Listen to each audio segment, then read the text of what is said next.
Ladies and gentlemen, political activist and many-time presidential candidate Lyndon H. LaRouche Jr. will be joining us here live on A Call to Rights with Steve Cates for the continuance of this hour. So get in early and often, because I'm sure, ladies and gentlemen, Mr. LaRouche does present, in my opinion, some very intriguing and interesting solutions, and also the SIT report, as I call it, the situation report of what's going on here in the United States. But a brief biography of Lyndon H. LaRouche Jr. Lyndon LaRouche Jr. is a well-known defender of justice and civil rights and is an internationally known economist, author, and statesman. He emerged over the course of the past 35 years to rank among the most controversial international political figures of our time around such issues as his effort to destroy the international drug traffic and his initiating role in forming what President Ronald Reagan announced as the Strategic Defense Initiative, simply SDI, in 1983. Currently is campaigning to rid the Democratic Party of Nazi banker Felix Roithan, return to economic policies of Franklin Roosevelt, and stop the Mideast War. He has authored over a dozen books. Lyndon LaRouche was born in Rochester, New Hampshire in 1922, served in World War II, and is the founding editor of the weekly magazine Executive Intelligence Review. Mr. LaRouche ran 8 times for the presidency. LaRouche heads his political action committee, LaRouche PAC. His PAC can be contacted by either calling 1-800-929-7566. That's 1-800-929-7566. Or you can simply visit his very, very well-organized website, ladies and gentlemen, www.LaRouchePAC.com.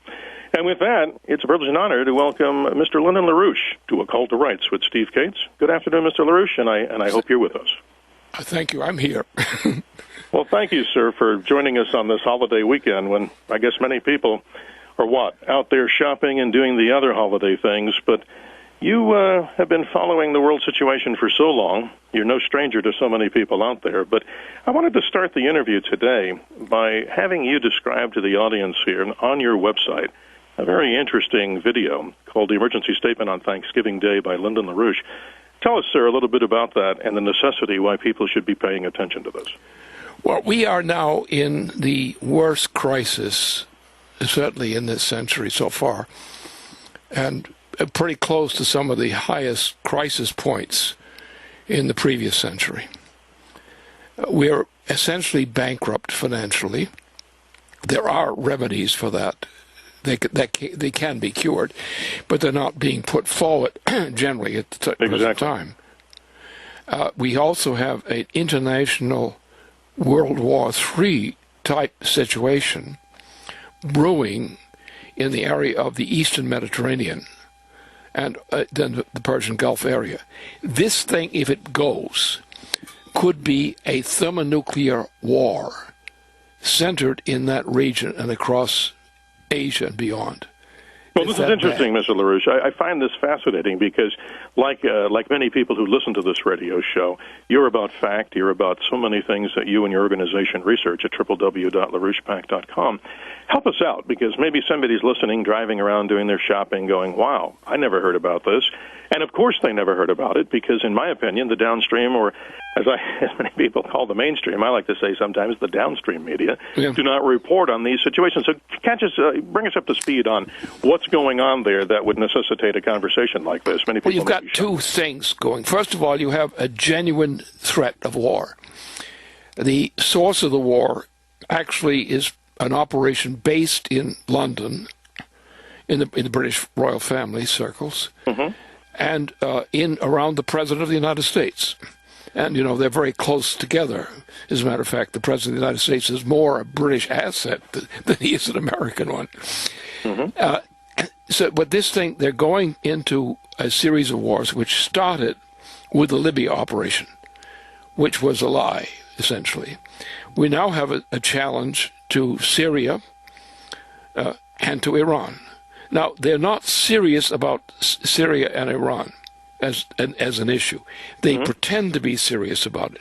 Their objective is, since the transatlantic region of the world economy, is now in a breakdown collapse, there is a cure for it, but the cure isn't being put forward at this time. Right. Therefore, their fear on the part of some people, London and elsewhere, is that since Russia, China, and India, Japan, and some other countries of Asia are in a relatively better position as nations than we have in the transatlantic region. Probably the only really impressive success story in the Western Hemisphere is in Argentina. Very Most interesting. people they don't talk about it much. But you don't hear much about it at all. You're right. That's right. But it's a very important thing. It's a country down there. But in a sense, we are in a process. Our economy is collapsing. We have a hyperinflationary situation. The other side of the thing is there are available cures. Mm-hmm. We could reorganize our financial system, even in the transatlantic region. We could bring it under control. We would need to do two things. First of all, on the financial side, we first of all have to apply the Glass-Steagall law. That would separate merchant banking from commercial banking. The commercial banking is the responsibility of the United States. The other banking, the merchant banking, is not really. It's a gambling game. So it's not really a responsibility of the federal government of the United States, of the Treasury and so forth. Whereas the commercial banking system is part of it. Now, if we apply Glass-Steagall, which we must do anyway, then we are going to essentially take the merchant banking aspect under Glass-Steagall and we're going to dump it. We're going to dump it off by itself. We're going to then save the commercial banking system and banking systems of that type. However, the problem is this. Once we do this transfer, once we clean the mess up and sort out the commercial banking from the merchant banking, we're going to find that the residue of money, available money, is not sufficient to cause an actual recovery of the U.S. economy. Mm-hmm. However, if we take another step, and since the Federal Reserve System is absolutely bankrupt, there's nothing you can do with the Federal Reserve System. This is very depressing. This is very depressing, but I want to just caution our listeners here. We're coming up to a break here. Mr. LaRouche, this is exciting information here. And when we come back, much more with longtime political activist and longer-time presidential candidate, Mr. Lyndon LaRouche. If you'd like to learn more about his organization, give them a call at 800-929-7566 or simply visit them on the World Wide Web at www.LaRouchePAC.com. Mr. LaRouche, I appreciate your time on this holiday weekend. And when we come back, if you could kind of navigate us through the remaining part of your answer and also help identify the people who may not be familiar with the Glass-Steagall Act is. We'll be right back here, ladies and gentlemen. Mike in Phoenix, we're going to get right to you right after this break. Our very special guest, live and on the radio now for the next hour here on our show, is the political activist and longtime presidential candidate Lyndon LaRouche, and you can learn much more about his organization by dialing 800-929-7566, or simply visit them on the World Wide Web at www.LaRouchePAC.com. Mr. LaRouche, again, thank you for taking the time out of your busy schedule. And please continue, because we have a board load of callers here that want to jump in. You were continuing on the current situation, and I help identify the Glass-Steagall Act for those that are not familiar. Well, the Glass-Steagall was a law which is actually based in the U.S. Constitution, mm-hmm. but it was enacted as a law under Franklin Delano Roosevelt in 1933. Yes. This action, as Glass-Steagall, actually sorted out merchant banks from commercial banking and said that the commercial banking is legitimately a responsibility to be cared for by the government, federal government, because we need a commercial banking system that functions. Where we separate from that the gambling account, which is the public banking of the business community, the Wall Street crowd. Right. So what Roosevelt did is separated the Wall Street crowd's money from the commercial banking money. That saved the U.S. economy. This was done in 1933, and it saved the economy at that point. So you believe let's bring back Glass-Steagall, obviously. Well, in a sense, but the problem is that we are so bankrupt as a result of what happened since September, say, of in 1907. We were so bankrupt that we do not have, even if we do a Glass-Steagall bailout, we will not have the resources, the monetary resources, financial resources, credit resources, needed to get the economy moving again. Therefore, we have to go with the Glass-Steagall, but add something to it. Okay. Which is the sense of setting up a credit system a federal credit system based on the precedent, which was in the U.S. Constitution, but was formalized as the essentially the National Banking Act. So we had the Federal National Banking Act, and this system gave us security in our money. Andrew Jackson cut a deal with Wall Street and shut down the national banking system. This led into the great bankruptcy in the 1930s, after Jackson was actually out. And since that time, we've been flopping back and forth between various kinds of systems, which sometimes approximate, as Glass-Steagall does, the intention of the Constitution for national banking, and it sometimes has no relationship to national banking, and is simply inflationary.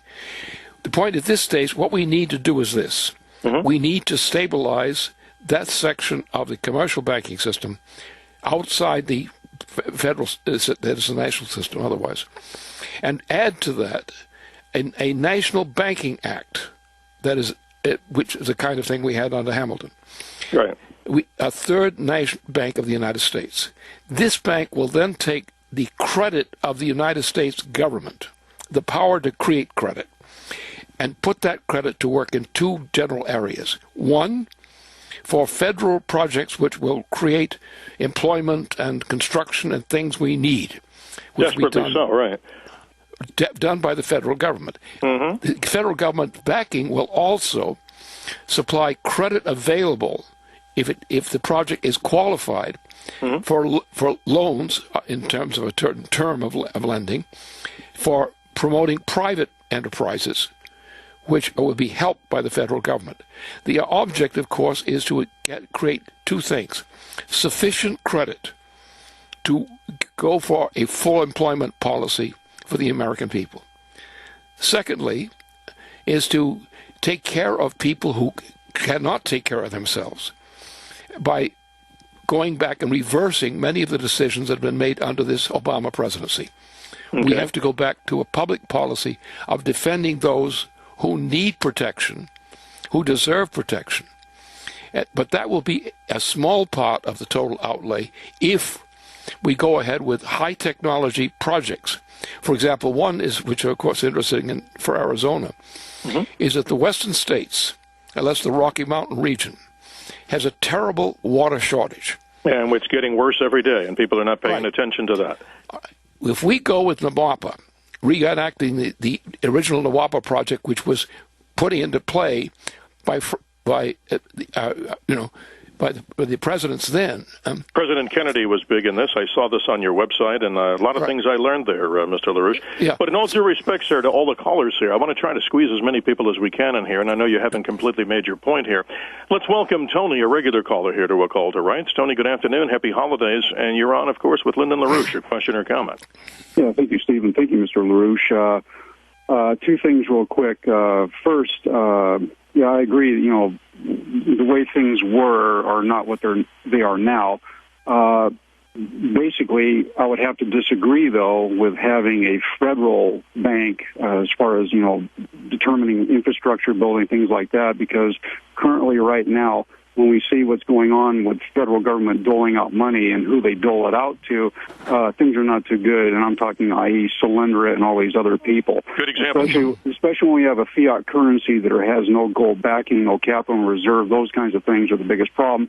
And, you know, secondly, sir, really the only way a nation can really grow and survive and sustain itself, it has to be a manufacturer. That's why Germany is the top company in the euro, and that's why China is Asia's top company. You have to manufacture tangible goods that people need.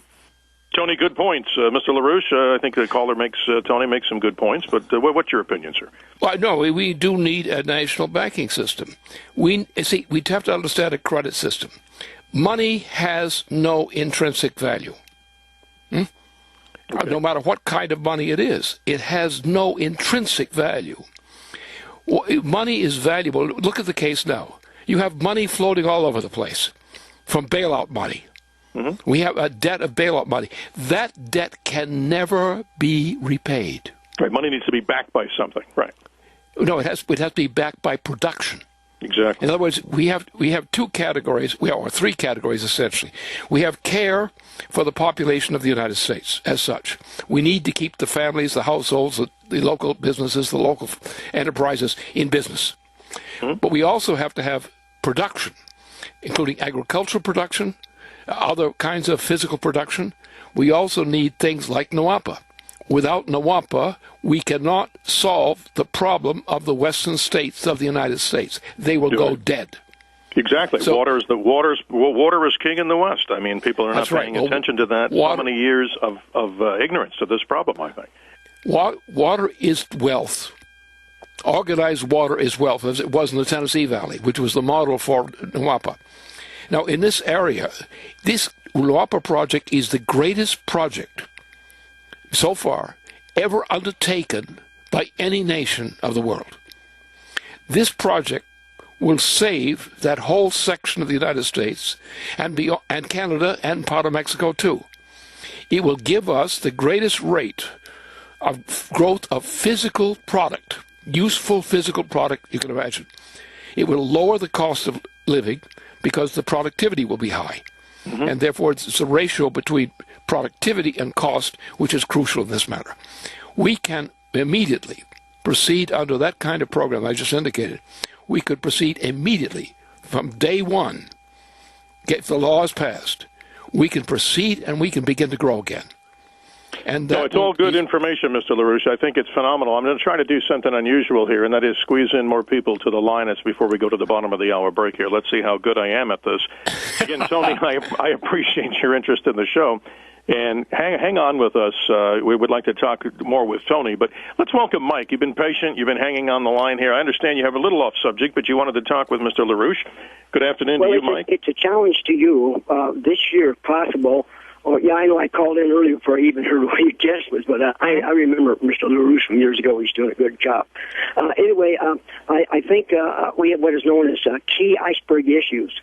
There's maybe 15 of them that we have to address. Mm-hmm. And if we address those successfully, it will obliterate all the other little issues here, there, whatever. But I think the one thing is that it is the Patriot Act. Now, the Patriot Act came into existence because it was supposed to be good for us, keep us from terrorism, blah, blah, blah, and so on. The exact opposite is the case, and the Patriot Act is being kept from the American public. I'd like to see it really go public and possibly start with your program. Mike, it's great dangerous. info. It's going to obsolete. It's obsoleting right now as we speak in various piecemeal. You are right on, brother. Basis. And I appreciate the call, and I'm going to ask Mr. LaRouche to start off with his answer because we've got about 2 minutes to the bottom of the break. And, Mike, thank you for the question or comment. Mr. LaRouche, please take that on. We have, right now, the world generally has no chance. The situation in the Pacific side of the world is in better shape. It's not in good shape, but it's in much better shape than the transatlantic side. We are going down the tubes right now. So the idea of fix-it measures are not going to do it. You have to go with a fundamental change in the structure of the entire economic policy of the transatlantic region, especially starting with the United States. Without that, we're not going to make it. Very interesting point. Mr. LaRouche, so much more to talk with you about and so many callers here. If you'd like to join our conversation today, why not? We have another 30 minutes to go here. The contact number, the Call to Rights local hotline, 602-277-5369. The national Call to Rights hotline, 1-866-536-1100. And Ms. LaRouche will be right back after these hard breaks, as we call them in the radio business, here at the bottom of the hour. You're a pro at that. When we come back, we'll talk to Mr. LaRouche about why he thinks Obama is dead meat. We'll also talk about Mr. LaRouche's plans, at least for our country, for the American space program, something I agree with him on. And he'll share with us his involvement with SDI, the Strategic Defense Initiative of the Ronald Reagan days. So much more here on KNFX News Talk Radio 1100. You and us moving through time and space. And now, ladies and gentlemen, at some 36 minutes after the hour, we continue for the remaining portion of this hour on A Call to Rights with Steve Cates. Our special guest is political activist and longtime presidential candidate Lyndon LaRouche. Proud to have him here on the show today. And ladies and gentlemen, if you'd like to learn more about his organization, simply call them at 800-929-7566 or simply on the World Wide Web at www.LaRouchePAC.com. Mr. LaRouche, again, thank you for spending time with us. And these hours go quickly, don't they?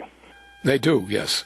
It's amazing. I hear you all the time on Alex Jones and did a lot of research here. Also, I think that's another good resource for all of the appearances that you've made and continue to make with Alex off of YouTube. But describe to us, so the listeners out there get a better idea, because we have a lot of young listeners, too, that may not have done their history homework and maybe don't know who Lyndon LaRouche is.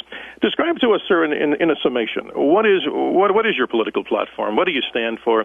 And give us some ideas of, First of all, I'm a veteran of World War II and was a supporter and admirer of President Franklin Roosevelt. Mm-hmm. I also had admiration for other people like Eisenhower in a different way, and for Jack Kennedy, and for some other people. But I'm essentially a person who really belongs to the Franklin Roosevelt tradition, as you can pick out very quickly. Oh, I sure can. Mm-hmm. You took So my concern is essentially I'm concerned with the nation. Mm-hmm. And I'm a successful economist in sense of performance. And therefore I realize that my skill as an economist, which is rather remarkable relative to what usually goes on, is the essential thing that I must give to this nation. Because we have so much incompetence, as from the national organizations, that we need some stroke of competence again, rather than this bailout kind of situation, which is destroying our economy. I agree wholeheartedly, and just to let the listeners know, the Call to Rights hotline here locally, if you'd like to join us and speak or have a question or comment answered, give your own question or comment here on the air, 602-277-5369 and 1-866-536-1100 for the National Call to Rights hotline.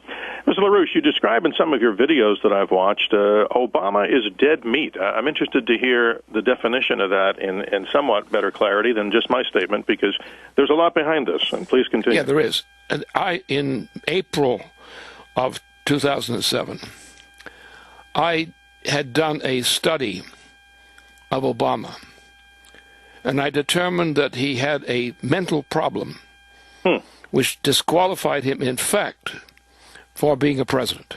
Okay, and what might that be? Well, he is actually a modern imitation of the Emperor Nero. That is, he has exactly the personality characteristics of the Emperor Nero.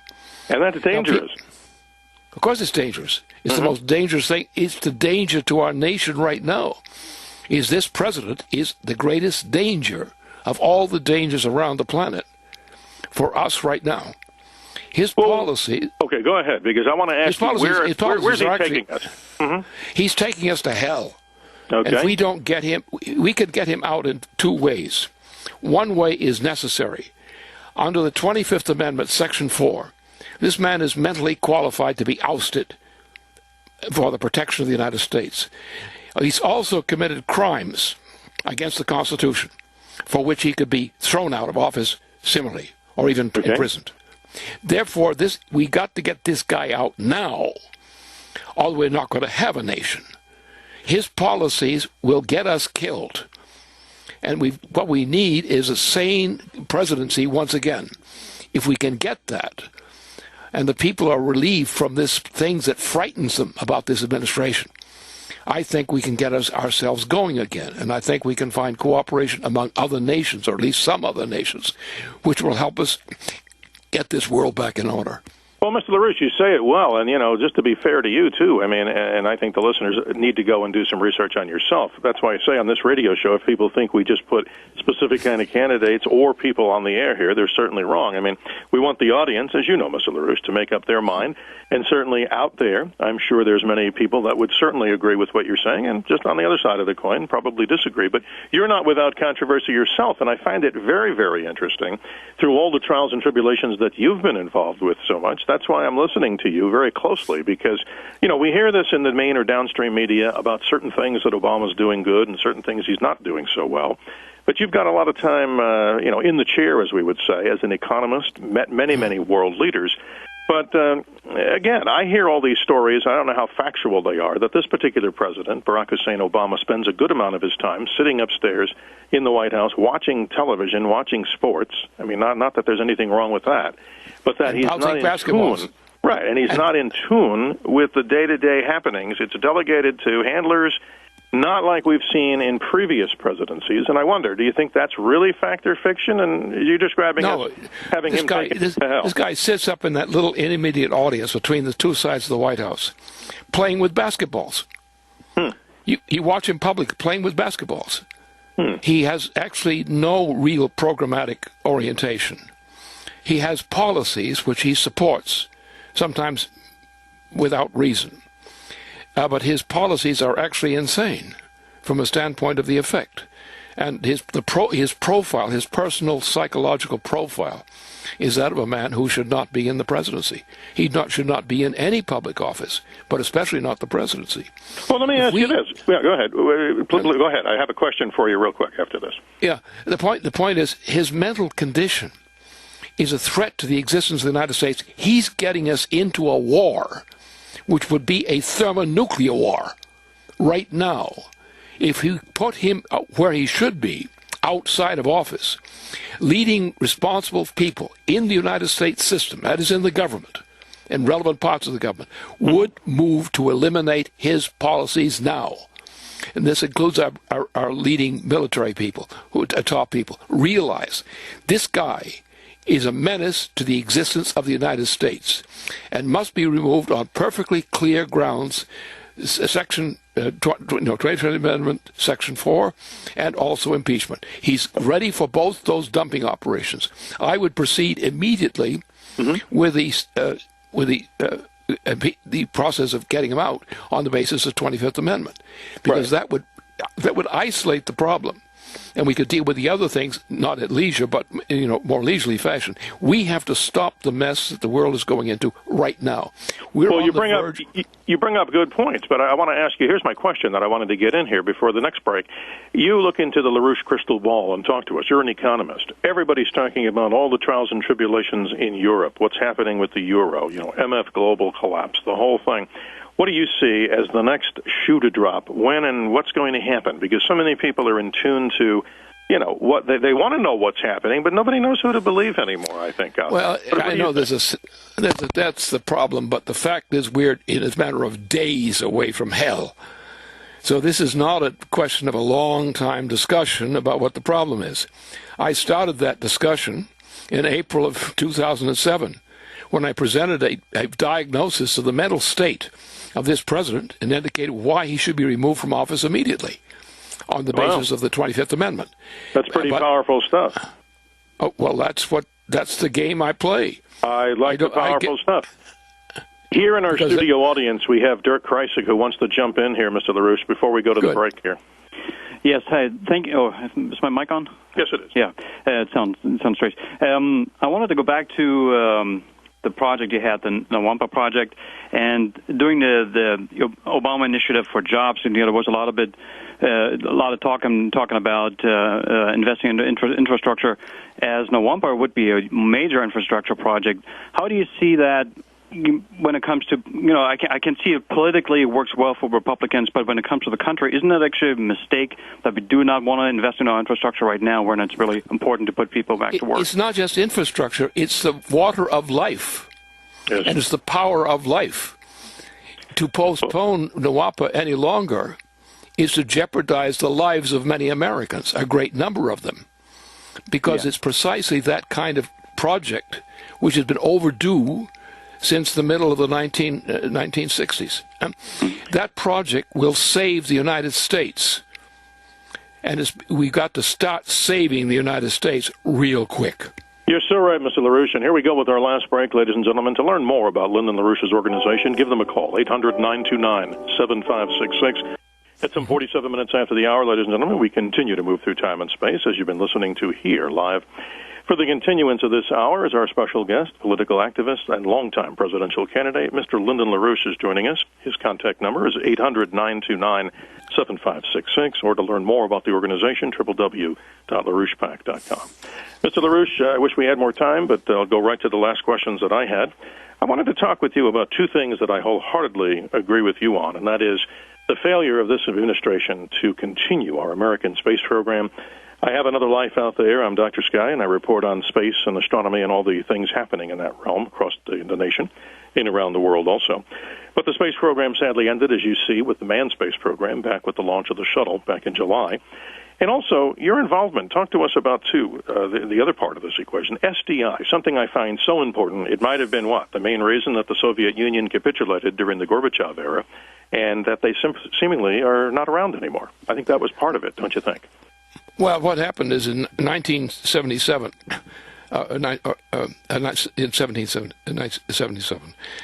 I initiated, on the basis of an investigation I did on certain military and related problems, the need for a strategic defense initiative in order to obviate the risk of a nuclear war or thermonuclear war with major powers, including the United States. Therefore, people from the former OSS and so forth volunteered to join with me and associate with me. I got leading military forces in France, senior people in France, in Italy, in Germany, and elsewhere. In support of this, we agreed. Then we had American scientists who were specialists in nuclear and related kinds of things. They joined. Mm-hmm. Then when Reagan was elected, before he was actually installed, we were involved in I was given the initiative on this thing from all these supporters, and we proceeded to try to get the President of the United States, Ronald Reagan, even before he was actually installed, to go ahead and support this operation, we had also leading Soviet figures who joined us in this and the idea of an agreement. Yes. This we saw as a way to deal with many problems, but especially the danger of military problems at this time. What happened is you had a new head of the KGB and its related forces, which came in and was a pro-British character. And he, when Reagan made the proposal publicly to him to proceed with the SDI, he sabotaged it together with some British people who influenced some of our senators and others. Interesting. So therefore, what happened was, as I said in 83, 84, is that if we did not install Glass-Steagall, not Glass-Steagall, but the SDI, at that point, that we would probably be in a breakdown of the Soviet Union by about the end of the decade. And that is exactly what happened. Now, the collapse of the Soviet Union, if it had been, but for Gorbachev and others, that would have been a success because we would have avoided what we can no longer contort. We can no longer fight major war. Because to fight major war means that we're going to use thermonuclear weapons. If we use thermonuclear weapons, we don't know what kind of a planet we're going to have at that in short order. Well, I have to agree with you. And being our American military, we just had some great guests on last week about the strength of communist China. I see it so implausible, and you're an economist, of course, first and foremost, how we would fight a war against the communist Chinese, the People's Republic of China, going out across the straits to attack Taiwan. I think unfortunately, I'd have to agree with you. I think this time we're going to chuck a few big bombs because there's no way, right? I mean, help me on this from your experience. What they're trying to do right now, we've got a major concentration of U.S. Nuclear capabilities in the Eastern Mediterranean and in the Persian Gulf. The power we have there, really, is thermonuclear power. This is not a matter of Syria and Iran. This is a global confrontation. When you start throwing the first thermonuclear weapon, which is what would have to be introduced under this situation, you are into a full-scale thermonuclear warfare globally. Oh, absolutely. You can't stop it. You can't stop it. It's a horrible thought, but one that I know you're investigating and discussing. And as we go out here, of course, Mr. LaRouche, I have one more opportunity to bring Tony back on. He's always got insightful comments and questions. So, Tony, you're back on with Lyndon LaRouche. Hey, thank both of you gentlemen again. I hope you had a good holiday time. But, look, we've got, 6 countries plus in that region, that have fully established nuclear weapons that have been there for quite a long time, okay? So they're both, looking at each other and playing the game of who's going to blink first. I mean, that's the way it's always been ever since that's, started in inception. But when we start talking about, the Soviet Union and its downfall, okay, I agree. SDI was a very well thought of, escalation of holding the higher ground. But, sir, Mr. LaRouche, don't you really think the best thing that brought down the Soviet Union was in the world, especially you being an economist, was bringing the ruble to a value of zero. And at the same time, in the early 80s, when Ronald Reagan became president, the world's reserve currency switched from the British sterling pound to the U.S. dollar.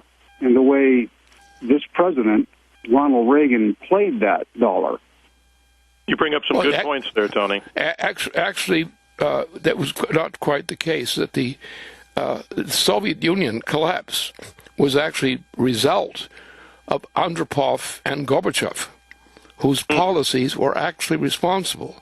Now, these were the opponents of the SDI. And what happened was that the policies, the crazy policies of Andropov and of Gorbachev, actually were the cause of the weakening of the Soviet economy. There were many other problems there, which I'm very familiar. But the point was, if we had had the SDI, we would have had cooperation. We would have reduced thereby the military expenditures of principal nations around the world. We've been able to redirect, while still maintaining military capabilities, we'd be able to redirect our resources toward things which would contribute to productivity of the partners in such an agreement. That would have worked fine. Right now, in terms of Russia today, and in terms of other countries in that area today, they would welcome today SDI. Well, it's the same kind of thing. Because Mr. LaRouche, go ahead. I mean, we have just a couple of more minutes, and I wanted to give you the floor, actually, sir, so I don't interrupt you anymore. We've got about 4.5 minutes, but please continue your thought. And then what we always do with all of our guests is give them the last word. So I'd like you to summarize all your points before we go to the top of the hour. Well, the point is we're now at the greatest crisis of the planet in known history. It's an economic crisis. We have a system which the money of Wall Street is absolutely worthless. The Federal Reserve debt will never, never, never be repaid. So we simply have to put that where it belongs, into the right accounts, which is the investment accounts, and it will never be repaid because it can't be repaid. There's no value there. That will mean that we will have to go back to building up our economy. We need to build it now because the danger to our population from this trend in bailout, bailout, bailout is destroying the means of existence of our citizens. We cannot tolerate this anymore. Obama's got to be thrown out. We've got to get through this process, reorganize with the Glass-Steagall measure, set up a system which is going to provide credit, especially for major projects we need to get the economy moving again. Absolutely. And that's what we need to fight this tyranny, as Alex Jones says, and I'll say it, and lots of other hosts around the country are trying to say this. You're right. In my humble opinion, I think we need to remove this president from office. I try to do it the ballot box way, and I think that's at least one of the logical ways. But you know what? My sad thought, Mr. LaRouche, is I hate to say this, but it seems like if you look at it as an economist, he has a giant war chest. He has a big engine out there. Who do you see, quickly, as the candidate that will beat him? And that's a very important question as we close the show. We got a problem with the Republican candidates because we don't have anything good going there. That is not that necessarily bad people. We have some good Republicans, but they're not running for president. We will probably have to get Obama out quickly. If we get Obama out, the Democratic Party will reverse its trend. They really don't like this guy. They really despise him. But being what they are, they go along to get along. If we free them of that obligation, I think you will get a bipartisan attitude about how we go about dealing with things, but probably will have a leading part from the Democratic Party if Obama's thrown out now. Very interesting. That's the way to do it. There are many good Republicans I would be very happy to support as Republican representatives, but I don't think the Republican leadership now is up to the job. So I think that while Bill Clinton can't run for another term at this point, but he typifies the Americans who would be rallying points for a democratic change, a fundamental shift in the way the Democratic Party has been up to now. Right. Different type of hope and change than we've got the last 4 years, right. Much different. But I think it's interesting, Mr. LaRouche, and I really mean this. I'd like to have you back here and do a longer expose here. I think you make some very, very valid points here. And again, ladies and gentlemen, if you'd like to learn more about Mr. Lyndon LaRouche and his organization, the phone number to call is simply 800-929-7566. His website, put on our calltorights.com website, is simply www.LaRouchePAC.com. The best of the holiday season to you, Mr. LaRouche, and your family. And I would like to ask you, would you be willing to join us again in the near future if we can carry on this conversation? Of course, it's fun. Thank you, sir, and I appreciate that. Ladies and gentlemen, Lyndon LaRouche.